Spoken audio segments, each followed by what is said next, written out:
Now then, looks like France is undergoing the great replacement, so let's get straight into this. If you want to watch this without me talking, the link is in the description.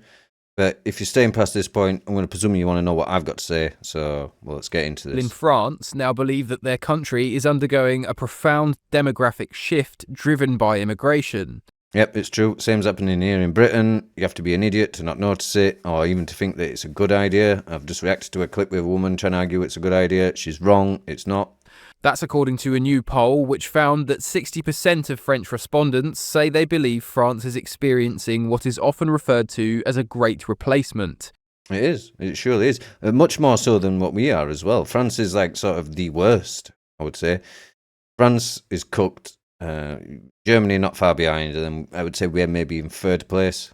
A change in population linked to non-European migration. The survey carried out by CSA Institute reveals a country increasingly concerned about the scale and pace of demographic change. According to the data, just 39% of those surveyed said they do not believe in such a replacement taking place, leaving a clear majority on one side of the argument. Older respondents were significantly more likely to agree that France is undergoing demographic change. Yeah, the ones that have witnessed it happening. So the young ones who are clueless, they're like, oh no, it's not happening, because they don't remember what France looked like before. The same is happening here in Britain. That's why a lot of boomers have like moved away from Labour and the Conservatives, because they've witnessed what's happening, and both those parties are to blame. With support for that view rising among those aged over 50. But the belief is not limited to older generations. Even among younger French people, a substantial proportion say they think the country's population is being transformed through immigration. Political alignment here also plays a major role. Among voters of right-leaning parties, belief in demographic replacement is particularly high. Supporters of Marine Le Pen and some of her national rally show some of the strongest agreement with the idea, with large majorities saying that they believe France is undergoing significant population change. Yep, it's true. It's true. You have to be an idiot to argue otherwise. I mean, you can look at pictures from the past compared to now. It's immediately obvious. But the poll suggests that the view is not conformed to one side of the political spectrum.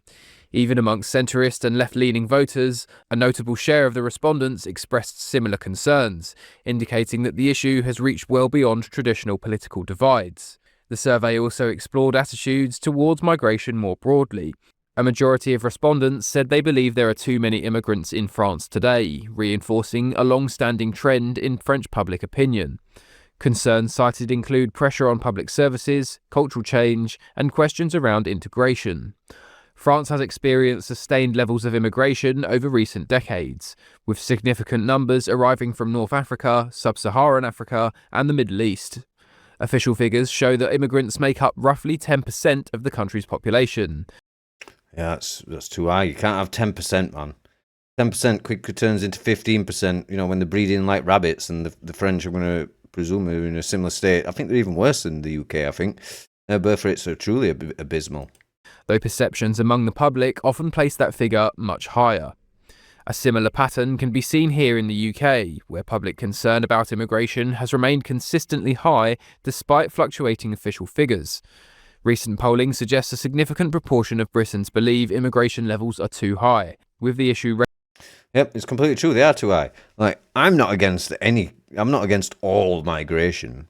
I think people should still be able to come here from other countries and work and live, but not in the way it's happening now. This has completely got out of control. System's being abused. Got like this nonsense coming in with these animals coming across into our shores that we don't know what they've been doing before they got here, what crimes are committed in their countries. Needs resolving. Regularly ranking among the top concerns for voters. That sentiment has also played out on the streets, with events such as the Unite the Kingdom rally drawing huge crowds, calling for tighter border controls and a renewed focus on national identity. Yep. Labour MP Kim Johnson recently criticised the Metropolitan Police for allowing these marches to go ahead. Diddums. The left-wingers don't like it that the right-wing actually organised for once and managed to start doing something. It's always... protests have always been a predominantly left-wing thing in Britain. Not very right-wingers would ever like get together and protest, but now it happens, and now they don't like it. Like, oh no, you can't have a protest. What happened to your freedom of speech that you pretend that you're in favour of? To hand in a letter written by and signed by over 180 MPs and civil society organisations condemning the Met Police for their decision to allow Tommy Robinson and his fascist hoodlums. You're the fascists. You're the one supporting the government. What don't these people understand about that term, fascism? If you are in favour of what the government are doing and want to stop people from correcting the government, then you are the fascist.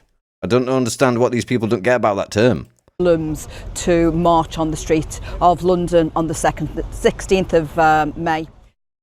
These fascists protesting against the government. Yeah, that makes complete logical sense, doesn't it, you fucking moron? Hello, I'm Bev Turner. Now, it can feel like the... No, Bev Turner, we're not having no adverts. Not for GB News anyway. If it was like an independent content creator, I'd let their advert play out because I'm using their content to react to for my content. But not GB News, not when they're like simp for Farage so much. And if you're a Farage supporter watching this, I'm sorry, but you've been conned. Like, he's not the person that's going to resolve this situation at all. Well, there it is anyway, if you want to get this tally money thing. Still playing, come on, man. Matt Goodwin and Sonia Sodar discussed the public opinion on these marches and the broader attitude of the public towards immigration. Yeah, Matt Goodwin's done a lot to embarrass himself these past few weeks, man. I actually quite liked him last year in 2025, but 2026, nah, man. You've proven that you're not on the correct side, Matt. You are you, along with Farage, are a treacherous little weasel. During Michelle Dewberry's show on GB News. Not only now do we call people that have concerns about mass demographic change, uncontrolled immigration, not only do we call them far right and racist, we now call them fascist hoodlums as well. Yeah, as I said, it don't even make sense, man. How can you be fascist if you oppose the government? Can I just... It's utterly ridiculous. In this country, we have had people marching and protesting for Palestine, for Iran, expressing sympathy for Hezbollah, for Hamas. We've got marches and demonstrations for LGBTQ+. We've had demos and protests for Black Lives Matter. The hundreds of thousands of people that are marching, protesting peacefully to express their concern about how immigration is changing this country. And remember that survey just a few days ago, Michelle. 51% of all people in this country, including nearly 1 in 3 black and minority ethnic people in this country, say they feel like a stranger in Britain because of immigration. They have... Yep. Even some of the people from, like, say, descendants from the Windrush generation, like old Jamaican descendants, have grown up in this country and seen what it was like and what it's become now. Even they are on our side. And this is why I don't agree with the ethno-nationalists and kicking out everybody that's not white is going to resolve the issue. You're throwing out the baby with the bathwater when you do that. Yes, it's going to be more complicated, but ethno-nationalism is just as cringe as communism, to be honest with you.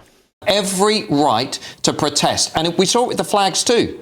You can fly every flag in this country except the Union and the St. George's flag. You can fly a Palestine flag. You can fly a Pride flag, a trans flag. The councils will let you do that. But if you fly one of our national flags, you watch them tear them down. I'm not sure that's true. Sorry, Sonia. Can What? Why are you lying? One thing, right? Because I don't tell lies, so it absolutely infuriates me when I see people telling lies, man. And she hasn't said it yet, but I know it's coming. Jackson. What we see in this country is two-tier multiculturalism. If you happen to belong to a minority group, you can promote your identity, your culture, your way of life, your particular thing. Yeah. But if you... Yep, correct. I mean, because we're open society that likes to try and encourage integration. We allow people to come with their sort of own cultures and religions and try and assimilate in. But it's not working, is it? It's not working. It's been taken advantage of. Our generosity has been used against us. And I know you're going to say, like, oh, that Christ would have done that. But no, Christ would not have wanted our free will being taken away from us by foreigners invading into our country. Christ would not have been in favour of that. you belong to the majority in this country, you are not allowed. You are stigmatised. You are discredited, and you are called far right. I just don't think that's true. I think there are loads of people, whether... Nobody cares what you think. You're deluded, man. Like, even on GB News, you think that anybody on GB News really cares about your belief? And your belief is not a fact. They are immigrants or not, who are really proud when they see a Union Jack or a St George's flag. I just don't recognise So why your did so description many of it at all. councils rush to pull them down? I want to come back how many on councils? this. I want to come back on this issue of Tommy Robinson. She wanted to grandstand Gishgash for a minute. Gishgallop? I forget the name. Gishgallop?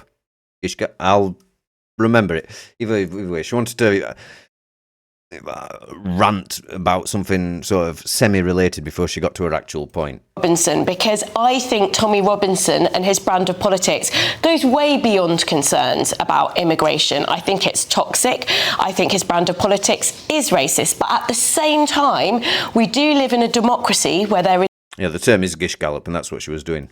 ...freedom of association. And yeah, we can have freedom to kick people out too. We can still have freedom of association, and when that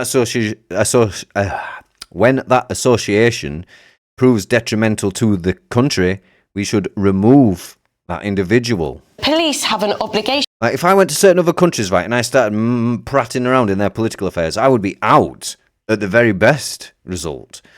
Something else might happen to me, which might involve weapons.